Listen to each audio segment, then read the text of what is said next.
Hello മച്ചന്മാരെ, നമ്മളിന്ന് എല്ലാവരും കൂടി നേരെ ചെംസ്ഫോർഡിലെ ചെന്നൈ ദോശയിലേക്ക് നല്ല നാടൻ ഭക്ഷണം കഴിക്കാൻ വേണ്ടി പോയിക്കൊണ്ടിരിക്കുക. എവിടെ പോകുന്നുണ്ടെങ്കിലും റൊമാൻറ്റിക് വിട്ടിട്ട് ബേസിൽ വേറൊരു കളിയില്ല.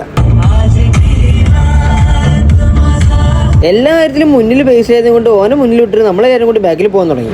ഈ കാണുന്നതാണ് നമ്മുടെ ചെന്നൈ ദോശ. ബേസിൽ മുന്നിൽ പോയതുകൊണ്ടാണ് തോന്നുന്നത് അവിടെ എത്തിയത്. മൂപ്പര് പറഞ്ഞ കട അടിച്ചിരിക്കുകയാണ്, ഇതല്ല കട, നമ്മൾ പുതിയൊരു ബ്രാഞ്ച് അപ്പുറത്ത് തുടങ്ങിയിട്ട് പറഞ്ഞു. അവിടെ നിന്ന് ഒരു 2 മിനിറ്റ് നടക്കാണ്ടായിരുന്നെങ്കിലും റോഡ് സൈഡിലായിരുന്നു കട ഉണ്ടായിരുന്നുള്ളത്. വാതിലോട് നേരെ ഉള്ളിൽ കയറി നോക്കിയതും കണ്ടത് വൈനുകളാണ്. ഇഷ്ടംപോലെ വൈനുകൾ നിരനിരയായി വെച്ചിട്ടുണ്ടായിരുന്നു അവിടെ.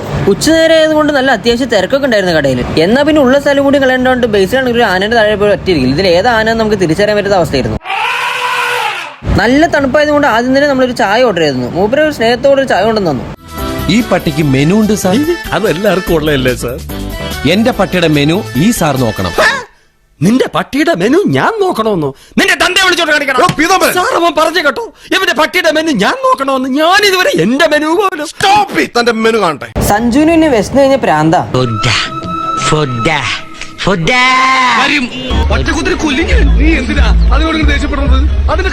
ഇതാണ് ഡെൽവിൻ. വെറും ഡെൽവിൻ അല്ല, മെയിൻ ഡെൽവിൻ. മുഖത്തെന്താ പറ്റിയെന്നുള്ളത് അവൻ തന്നെ പറഞ്ഞുതരും. സാഷ്ടാംഗം പ്രണമിച്ചതാ.